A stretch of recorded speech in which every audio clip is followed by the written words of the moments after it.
મતદાતાઓ માટે પ્રેરણારૂપ બન્યા 72 વર્ષના દાદી 72 વર્ષના દાદીએ કર્યું મતદાન 72 વર્ષના દાદીએ ન્યૂઝ 18 ગુજરાતી સાથે પણ વાતચીત કરી વૃદ્ધ મતદારોએ કહ્યું મતદાન કરવું ફરજ છે 72 વર્ષના દાદીમાએ ન્યૂઝ 18 ગુજરાતી સાથે વાત કરતા કહ્યું કે એક પણ વખત મતદાન નથી છોડ્યું અમે અગાઉ બહુ દૂર રહેતા તો પણ મતદાન કરવા માટે અવશ્ય આવતા આ સાથે તેમણે કહ્યું જે પણ જીતશે તે પાણીની સમસ્યા દૂર કરશે તે મને પૂર્ણ વિશ્વાસ છે આ સાથે તેમણે મતદાતાઓને મતદાન કરવાની ફરજ અદા કરવાની અપીલ કરી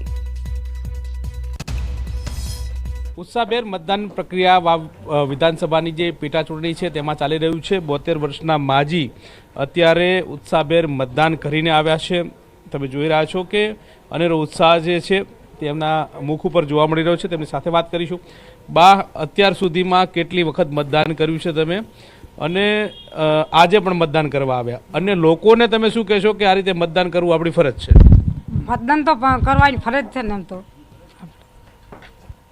કેટલી વખત અત્યાર સુધી મતદાન કર્યું છે મતદાન તો ભૂલી ગયા હતા પણ મતદાન તો કરવા આવીશ ઠેઠ કાઠિયાવાડ કસ્ટમર હતી તો આવતી મતદાન કરવા આવ્યા વગર નથી રહ્યા હવે લોકો અહીંયા આવતા નથી મતદાન કરવા માટે યુવાનો એવું કહે છે કે મતદાન કરવા ક્યાં જવું આ પ્રકારની વાતો કરતા હોય છે એને તમે શું કહેશો એને તમારા માધ્યમ તમારા મુખેથી શું કહેશો કે ભાઈ મતદાન કરવું ફરજ છે આવવું જોઈએ એક વોટની કિંમત શું છે એ તો હા બોલો શું કહેશો એ તો કહે છે કે ભાઈ મતદાન કરવા જવું પડશે એ કિસ્મત બીજું શું કહો મતદાન તો આપણે ઊભું રહેવું પડે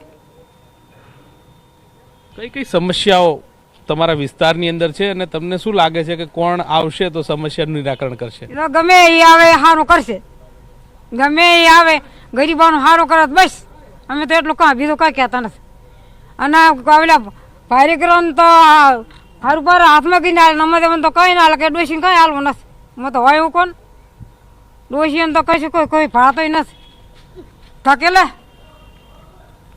તમારા વિસ્તારમાં સમસ્યાઓ કઈ કઈ છે હે તમારા વિસ્તારમાં સમસ્યાઓ કઈ કઈ છે મારા વિસ્તારમાં હા આ પંથકમાં કઈ કઈ સમસ્યાઓ છે મને એવું કઈ ખબર નથી પડતી પાણી હા પાણી નથી પાણી અમારા કેનાલનું પાણી આવે ને તો સારી વાત પાણી અમારે મોડું છે ને શાક ચડાવે તો શાકે નથી ચડતું ભયા પાણી લાવો તો તમારું ભગવાન સારું કરશે તમને કોણ લાગે છે કોણ લાવશે પાણી ગમે તમે જે આવશે એ પાણી લાવશે જે ભર્યા છે ને જે આવશે એ પાણી લાવશે બીજું શું કરે કહો એટલો વિશ્વાસ છે તમને હા વિશ્વાસ છે મારે તો આપણે તો ભગવાનના ઘર સુધી વિશ્વાસ છે હું ખોટું નથી બોલતી તો જે આવશે તે પાણી લાવશે તે પ્રકારની વાત આ 72 વર્ષના માજીના મુખેથી સાંભળવા મળી રહી છે જ્યાં હોય ત્યાંથી મતદાન કરવા માટે અચૂક આવે છે મતદાન કરવું આપણી ફરજ છે અને ફરજના ભાગરૂપે તેઓ પણ મતદાન કરી રહ્યા છે અને અન્ય લોકોને પણ મતદાન કરવા માટેની પ્રેરણા આપી રહ્યા છે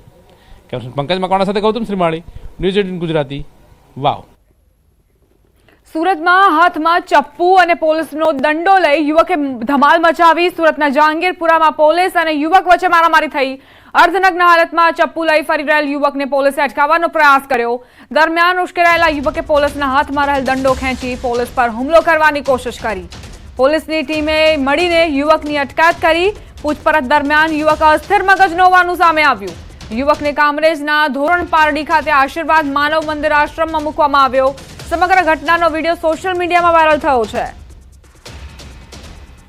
સંવાદદાતા કીર્તેશ જોડાઈ ગયા છે વધુ જાણકારી સાથે કીર્તેશ શું ઘટનાક્રમ બિલકુલ સુરતના જહાંગીરપુરા વિસ્તારની ઘટના છે ત્યાં અસ્થિર મગજના એક વ્યક્તિએ ધમાચકડી મચાવી હતી જોકે આ વ્યક્તિની ધમાલને લઈને પોલીસને બોલાવવામાં આવી હતી પોલીસ આવતાની સાથે આ વ્યક્તિ વધુ ઉશ્કેરાયો હતો એક હાથમાં ચપ્પુ ને બીજા હાથમાં દંડો લઈને પોલીસની સામે થયો હતો કહી શકાય કે પોલીસે ખૂબ જ મહેનત કર્યા બાદ આ વ્યક્તિને પકડી પાડ્યો હતો અર્ધનગ્ન હાલતમાં આ વ્યક્તિ જે રીતે ધમાચકડી કરતો હતો તેને લઈને ચોક્કસ સમગ્ર વિસ્તારના લોકો એકત્ર થઈ ગયા હતા પોલીસે આરોપીની અટકાયત કરી તેની પૂછપરછ કરી અને સ્થાનિક લોકો સાથે વાત કરી ત્યારે ખબર પડી કે આ વ્યક્તિ અસ્થિર મગજનો છે ને તેને કામરેજ ખાતેના ધોરણ પારડી ખાતે આશીર્વાદ માનવ મંદિર ખાતે હાલ મૂકવામાં આવ્યો છે જે પ્રકારે આ યુવકે ધમાચકડી કરી હતી પોલીસની સામે થયો તો પોલીસ પર હુમલો કરવાનો પ્રયાસ કર્યો તો સમગ્ર ઘટનાના સીસીટીવી સોશિયલ મીડિયામાં વાયરલ થવા પામ્યા છે આભાર કીર્તેશ જાણકારી આપવા માટે વધુ એક સમાચાર સુરતથી જ સુરત શહેરના ભેસ્તાન વિસ્તારમાં પોલીસ પર જ હુમલાનો પ્રયાસ થયો ભેસ્તાનમાં ઝઘડો રોકવા ગયેલા પોલીસકર્મી પર કાર ચડાવી દેવાનો પ્રયાસ કરાયો. ઝઘડા દરમિયાન ભેગા થયેલા ટોળાને વિખેરવા જતા બનાવ બન્યો. ઝઘડો રોકવા ગયેલ પોલીસની વાનને ટક્કર મરાઈ. કાર ચાલક સામે ભેસ્તાન પોલીસમાં ગુનો નોંધાયો. પોલીસે ટોળાને વિખેરવા જતા ઘટના બની હતી.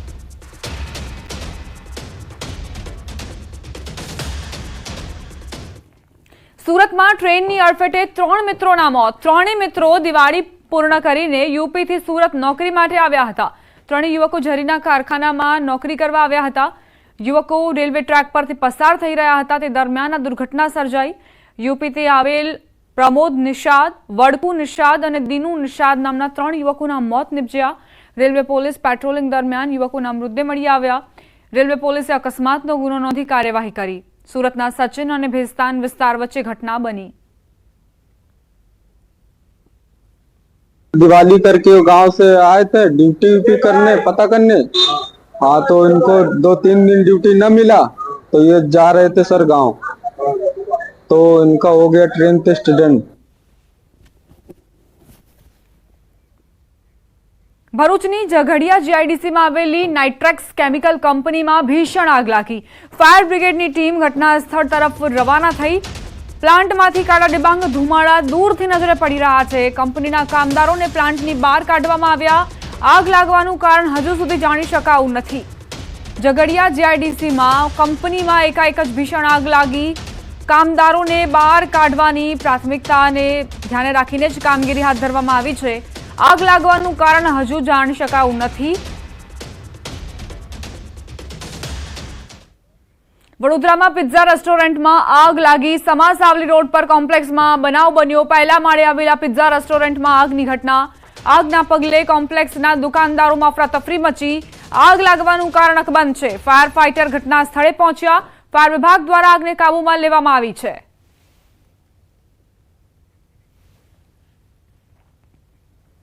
દાહોદથી સમાચાર. એક્ટિવામાં અચાનક આગ લાગી. આગ લાગતા લોકોમાં નાસભાગ મચી. સ્થાનિકોએ આગ પર કાબુ મેળવ્યો. એકાએક જ આગ લાગતા જ અફરાતફરીનો માહોલ સર્જાયો હતો. દાહોદની આ ઘટના. એક્ટિવામાં એકાએક જ આગ લાગી. જે ચાલક હતા તેમનો આબાદ બચાવ થયો છે. આસપાસના વિસ્તારના લોકોએ પાણીનો મારો ચલાવીને અને આ એક્ટિવામાં લાગેલી આગને કાબૂમાં લીધી હતી.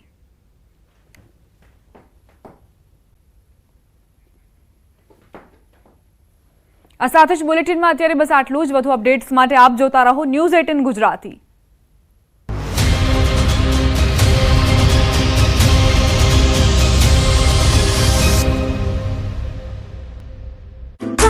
અમદાવાદ એસજી હાઈવે પર આવેલી ખ્યાતિ હોસ્પિટલમાં ભારે હોબાળો મચી ગયો. દર્દીઓના પરિવારે હોસ્પિટલમાં તોડફોડ મચાવી. 2 દર્દીઓના પરિવારજનોનો આરોપ છે કે હોસ્પિટલે કયા વગર ઓપરેશન કરી દીધું, જેના કારણે દર્દીઓના મોત થયા. પરિવારજનોનું કહેવું છે કે કડીના બોરીસણામાં મેડિકલ કેમ્પ યોજી માત્ર ચેકઅપ માટે કહેવાયું, પરંતુ જાણ કર્યા વગર ઓપરેશન કરી દીધા અને તેમના PMJY ખાતામાંથી પૈસા પણ ડેબિટ કરી દેવાયા. હોસ્પિટલના